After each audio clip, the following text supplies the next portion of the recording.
reality, and the individual for an instant seemed to tune in on that reality and become with it. This, with Plotinus, lasted only a few seconds.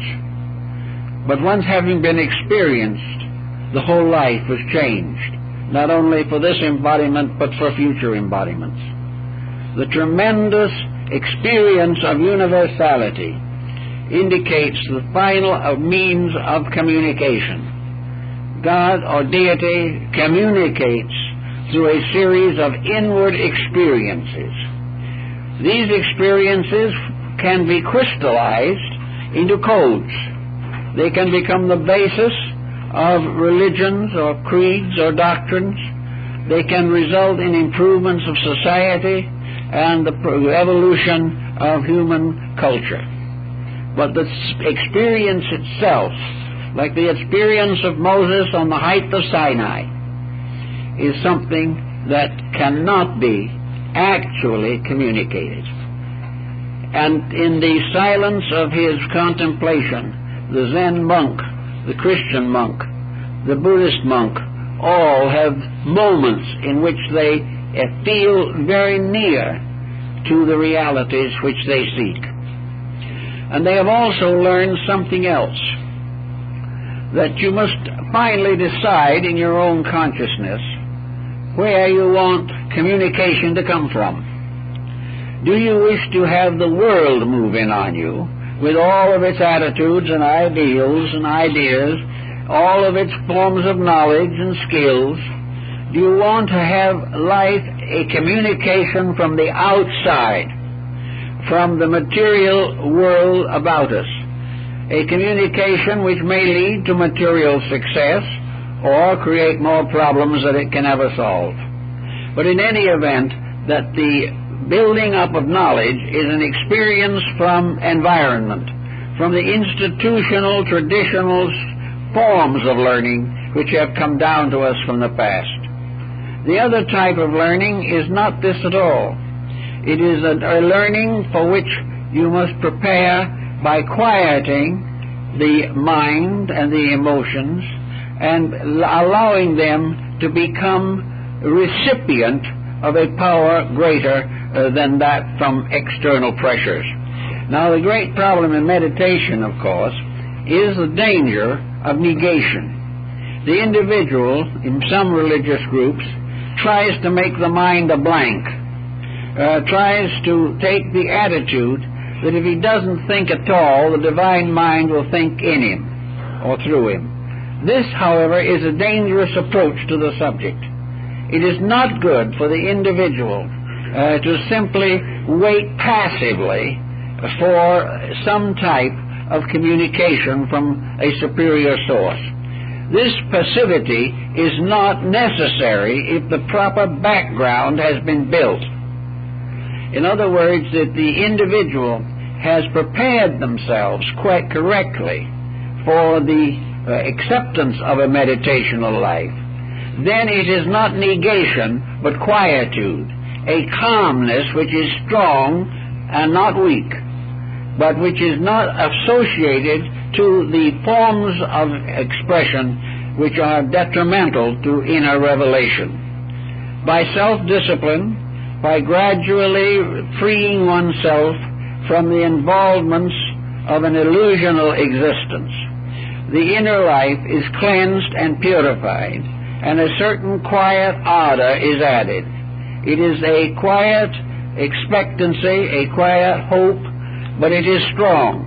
It is built upon self-discipline, the rejection of illusions, decisions of dedication, which gradually produce in the individual the capacity to receive intuitional information from within. So that this type of meditational acceptance is very, very important in development, but it is not something in which you simply make yourself a blank. Rather, it is something in which you clean the surface of the paper, but it is still there, and it is something in which you will gradually be able to experience an inner strength rather than an inner weakness or insecurity. Actually, the experiences of meditation are very dramatic and dynamic, but they are very quiet. They are a great peace with an indestructible strength associated with it, so strong that no error or illusion, no attachment that is unreasonable can possibly take it over and misuse the growth that you have accomplished. Now also we have a series of intimate problems working with people. The physician is perhaps an ideal example of the problem of communication. Recently, there's been a rise in the importance of so-called general medicine, the family physician. For a long time, we had a highly intellectualized medical situation in which the family physician was little better than an intern working for specialists. In this particular situation, we had something against which human nature has gradually revolted, and that is the professional person who has no time, no energy, and no interest in the actual life of his patient. He is there to have his nurse give a shot or prescribe a pill or write a prescription. He is not interested, he is not a physician in the essential meaning of the word. He is a human computer, merely preparing and disseminating certain information which he has learned and which perhaps privately he hopes is correct. This situation has resulted in a great decline in the value of medicine to the human being. And the next step has been the gradual restoring of the family physician. The individual who takes the time to be a friend of his patient, who takes the necessary means to win the confidence and understanding of the sick, a person who is a gentle, kindly, understanding human being. In other words, that the physician must first be a human being. Otherwise, most of his services are less successful than they should be. Many patients really do not need elaborate medications. What they really need is a little sympathy, a little ability to share their problems or to unload a burden of psychic stress within themselves. They are looking for a counselor, and in one way or another, they are looking for a priest. In the ancient Greek medical religion, the shrines of Asclepius, the god of healing, were for centuries in the hands of the family and descendants of one medically integrated group. They were all priests. They were all dedicated to the temple. They were all initiated into the religious mysteries of their time. They compared their values not only scientifically, but with the great spiritual revelations of mankind. The patient came as to a spiritual father. He came to be helped, to be instructed, to be inspired, and, if necessary, to have his character somewhat altered or modified in order to bring peace and health to his life. Now, these priest-physicians had tremendous influence because they were priests. The individual who disregarded their ministry was therefore violating his religious obligations. He must listen to the voice of the priest-physician as he might listen to the voice of the gods. He was in the presence of the initiated, illuminated teacher, not merely a practitioner in medicine. Now again, the diagnosis under those conditions was quite different from what we know today. For the most part, the diagnosis was non-vocal, or was not given in words, or by means of tests, such as we would use today. There were no laboratories, as we would call them, no blood tests, no elaborate equipment. and the individual, therefore, was diagnosed very largely by the gods. At the great temple of Asclepius, the sick were brought in at night on couches and were placed in a circle around the statue of the deity. Then the priest gave each of them a soothing, probably sedational drink that quieted the nerves and eased pain where it was present. The individuals, the patients, then slept in the temple, in the circle around the deity. In the morning, they reported their dreams to the priest physicians, and in nearly every instance, the dream was the diagnosis. Nothing was spoken. It was a non-vocal diagnosis. The individual could repeat it afterwards to the priest, but he was actually diagnosed by some power deeper than his conscious mind. Perhaps, as some psychologists might say, he was diagnosed by his own subconscious, or he was diagnosed by his own internal faculties. But the consequence of it was that in most cases the patient told the priests the correct diagnosis of his ailment. The priest then administered the material as recommended in the dream, because they felt something that we have again forgotten, that each sickness, each person who is sick, is suffering from a problem which only his own consciousness can finally solve. And all other efforts are to a degree ineffective.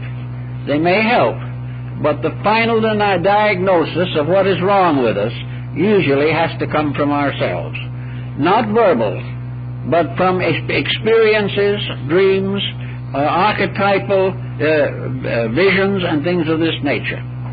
Because actually we are the only one in the world who knows just exactly what is wrong with ourselves. Others guess at it, and sometimes the guessing is very irritating to the sufferer. But the final answer lies in the person's quiet contemplation of his own situation. Therefore, in a sense, symptoms are a nonverbal form of communication. Symptoms arise in the person, and for the most part, he takes them immediately to some physician or nutritionist or something of this nature. Actually, however, all these symptoms that arise in himself should be studied deeply by the person himself. If he is not in a position to study, if he doesn't know what it's all about, then he is in a very bad shape, because he is living in a house, but he does not know how to take care of it. He does not know when it needs repairs. He does not know when its roof leaks. He does not know how to keep it properly in order. And for the most part, he pays no attention to it. And when things get very bad, he moves out. Now, in this case, when he moves out, he has to wait for a new body. But a great many people will move out of an apartment when they can no longer clean it up. It becomes too odious a job to put things back in order. So with the person, health problems nearly always require or invite very serious consideration. We are the only ones who know the whole story of ourselves. Psychoanalysis tries to help with it, but by the time the whole story is told to another person, presuming that we have told it correctly, which is not always the case, we have not only spent a great deal of time, but a very large sum of money, while somebody is listening to our troubles. Actually, no one, even though they listen attentively, can be all-knowing or guarantee the improvement that we seek. In fact, no one but ourselves can guarantee that we'll even follow the advice that is given to us. Usually, if it is something we do not like, we will not even bother to follow it, or we'll start out half-heartedly and forget it in a short time. So each person, in the presence of changes in life, is in the presence of a great system of instruction. by means of which he can improve or maintain health, extend his reasonable expectancies, and cope correctly with the deficiencies which time and wear and tear bring into his physical economy. All these things are part of a great instruction, and the body is patiently telling us every day how to take care of it and what is best for it. In some cases, we are not able to meet the requirement of the body, but in many instances we can do something toward that to improve the general condition in which we live. Now, art is something I think we should mention in passing. Art is in a rather poor shape at the present time. I think we will all admit that the art archetype has revealed a great deal of the infirmity of human nature. Good art is never dated. A great artistry belongs to eternity. The great principles of beauty are unchanging. Beauty does not talk, but beauty comforts us if we are able to experience its influence. So that in the study of art, we have to analyze the lives of the artists to discover the degree to which they are sincere. A sincere artist will produce a sincere picture.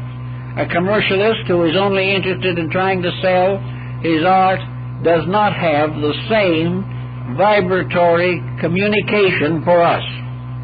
And art which is shoddy is of no value either to the artist or the person who purchases it, because it carries no validity, no integrity, no proper development.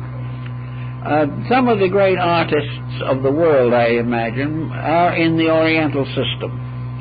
The reason why this is true is because essentially, up to within the last century, the great artistic canons of the East were never qualified or abused.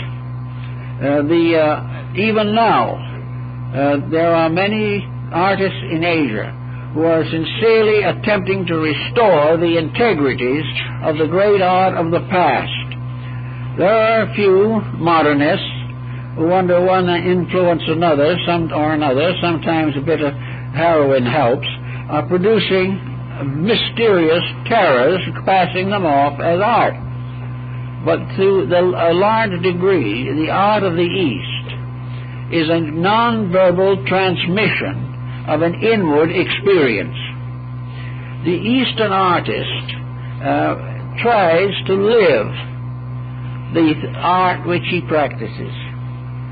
If he is deciding to paint a beautiful picture of a mountain with forests and clouds, he will go out and he will sit on the side of the hill and look at that mountain. He will look at it for hours, perhaps for days. In fact, he might even build a little retreat there and look at it for years, trying to experience within himself the message that that mountain has for him. His technique is very simple. All Oriental techniques are so simple that they never interfere with the representation of the value intended. It is no longer a case of a very elaborate palette, no problem of tremendous mixing of colors and a long study of conventional methods. The simple line, the simple design is taught for one purpose only. Not that the artist shall have a fine technique, but that the artist shall be capable of losing himself in the subject he is depicting. After maybe months of meditation in front of a blank sheet of silk, with a few strokes the artist will complete the picture. He has digested it. He has assimilated it. He has taken from it every bit of meaning he can comprehend. He has made it an experience of consciousness, and having finally put the whole subject in order, with a few moments he makes the physical representation of it. Now, as it was pointed out in connection with Sesshu, one of the great artists of Japan, artists themselves are classified according to the degree of internal consciousness they have attained. A great connoisseur in Japan, a great art collector in China, is not a person who buys expensive pictures by name artists. He isn't buying a picture. He is not buying a label.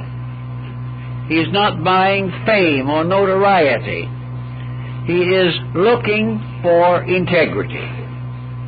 And looking at the picture that has been produced by a truly inspired artist, he says to himself, the connoisseur says to himself, this artist has attained the 5th stage of internal meditation. He has reached a certain point, and he has put down on this silk actually a statement of himself, of what he knows, what he believes, what he has experienced, and how he has been able to interpret the symbolism of this mountain. He goes along a little further and he sees another picture, and he says, this artist has achieved the 7th degree of consciousness. He has seen more deeply than the other one. He has experienced more wealth of inner insight. He has released more soul power because he has the inner meditational quality that has made him a greater artist than the other, although the other artist is also very fine. So the connoisseur will go through the gallery measuring the pictures by consciousness, not by appearance or name. Now it is obvious that under such situation or condition, the purchaser must have the degree of insight that he is able to recognize in the artist's work. Unless the purchaser has attained the 7th degree of insight, he cannot know that the artist has. The connoisseur, therefore, is not a person who simply buys and puts away or builds a gallery to store something. He must have the experience also, for it is only what we have experienced in ourselves that we can recognize in others. If we have not achieved it in ourselves, we cannot know that another person has achieved it. This then goes not only into the world of art and Sumi paintings and beautiful screens, it also goes into the religious art of these people. For the Asiatic has come nearer to being able to make a pictorial representation of invisibles than probably any other school in the world. He has been able to transcend the forms of things without distortion, and has bound it all together by a tremendous language of symbolism.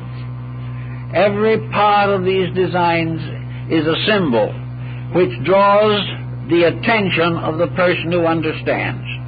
If you do not know the meaning of the symbol, you will not buy the picture. If you know the meaning, and that meaning is nourishing to your consciousness, you will make a great sacrifice to have that painting or to experience the work of a beautiful bit of pottery. For the potter, just as much as the painter, is telling the story of soul power, and a great potter reveals through his work the victory of soul power over physical materials, for he has made these materials become symbols of things unseen. So with the same with life, as we go out in the experiences of living, we recognize in others that which we have attained in ourselves. We may have respect and veneration for that which we have not yet attained, but we can only understand and build into consciousness that which is within the range of our available reflective powers and faculties. Thus, the only way in which we can finally experience truth is to have attained it in ourselves, therefore become capable of experiencing it in other things. Whatever deficiency there is in our own natures, there will be a corresponding deficiency in our philosophy, in our religion, and for that matter in our science. A world that has not yet attained to the mystical levels of things will continue to be plagued by the problems of material existence. We are now in the midst of a very sad situation, but one in which non-verbal communication is probably more important than ever before. For it is only by the thoughtful contemplation of things as they are that we can gradually restore our own integrities. We have to learn the lesson in order to escape the consequences of former mistakes. It is not possible for us to listen to people promising this, guaranteeing that, and demanding something else. The only thing that will solve our problem is the victory of soul power over brute force, and until that comes, there is no solution. But if this solution is first to be attained in ourselves, and we can see in many ways how this attainment is available in comparatively simple people. We find in many cases that those less sophisticated have greater integrities, that in very simple solutions, the individual living close to experiences has been able to grow by actually feeling the way life is, rather than listening to experts talking about it. So all the way through the problem of healing and through the problems of sickness, we have this line cutting, a line which tells us that a great deal of health will come from integrities that can restore the imbalances that we have permitted to arise within ourselves. Religious institutions in all parts of the world are restoring religious healing and pointing out the advantages of more internalization of the search for health. There seems to be no reasonable doubt, and it is demonstrated from the beginning of time, that where a group of sincere persons unites its efforts to be helpful, to help to restore the health of the sick, that they have a great effectiveness if the patient is willing to accept the values involved. Spiritual healing is perhaps best personified or exemplified in the story of the great shrine at Lourdes, where spiritual healing has been practiced for hundreds of years. Here there is a great difference in the results obtained. Many who have gone to Lourdes very sincerely have not been helped. Some, however, have been miraculously aided, and the only difference that can be imagined is the internal quality of consciousness. The individual who had a certain type of consciousness got the results. Another who went even with a strong faith was not helped. It was more than faith that was necessary. It was something deeper than faith. It was the person becoming in rapport with the spiritual power of healing, the rapport of God as health, God as body harmony, God as spirit moving into flesh in the mystery of divine enlightenment. So that healing has become important now, partly because so much sickness is not due to lack of advantage. It is now due very largely to lack of self-discipline, lack of the power to have a constructive, creative, idealistic relationship with life. Much of our health problem today is being endured by people who have wealth, who have education, who are profitably employed, and who have more or less integrated families. It is not the fact that we cannot afford health that is responsible for sickness. It is that we cannot afford internal ignorance. We cannot afford to live below the level upon which health is possible. Health is only finally possible when the individual's internal nature is supporting his material structure. Only an idealist can be truly healthy. Others may be strong, may be vital, may win Olympic titles, but true strength arises from a wise administration of the body by the being within it. It is only when the soul leads and the body follows that you can have the best and most reasonable manifestation of health. It may be that evolution has not yet given us the full power to be all that we desire to be, or to correct all of our faults. But one thing is certain: we are better off when our ideals lead the way. We are far better off when we keep faith with the inner life than when we try to live against it and depend upon the crutches and helps and implements of modern science. Actually, wisdom, love, health, all these virtues are the result of obedience to the divine plan. The better we obey, the better off we are. The more we understand, the better we can obey. Always there has to be a certain inner growth. This inner growth cannot be perhaps entirely nonverbal, but it is largely so, because there's no matter what we hear, what we read, what we see, the things in themselves are not solutional. It is what we internally do when we transmute experience or tradition or history or philosophy or religion into soul power.